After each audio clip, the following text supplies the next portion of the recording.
Nauka o vremenu.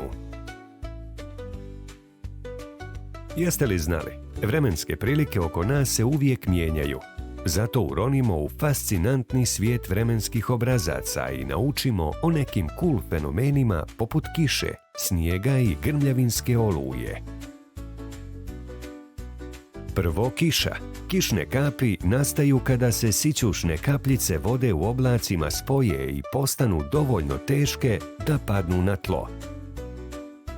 Kiša je neophodna za rast biljaka i održava naše rijeke i jezera punima vode.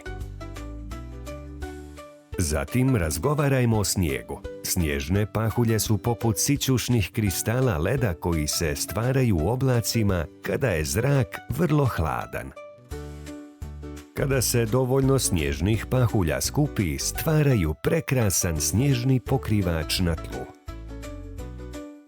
Snijeg nije samo zabavan za igru, već je važan i za pomoć biljkama i životinjama da prežive tokom hladnih zimskih mjeseci.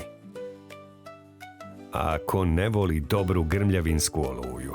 Grmljavinske oluje nastaju kada se topao. Vlažan zrak diže visoko u nebo i susretne hladniji zrak. Ovaj sudar stvara munje i gromove uz jaku kišu, a ponekad čak i grad. Grmljavinske oluje mogu biti snažne i uzbudljive za posmatranje, ali bitno je ostati u kući kada se dogode.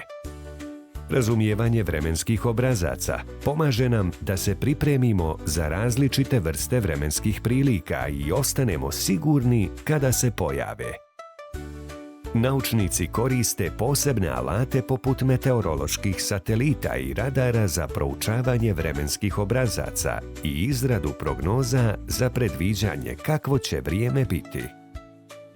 Dakle, sljedeći put kada vidite kišne kapi kako padaju s neba ili snježne pahulje kako plešu u zraku, sjetite se ovih činjenica.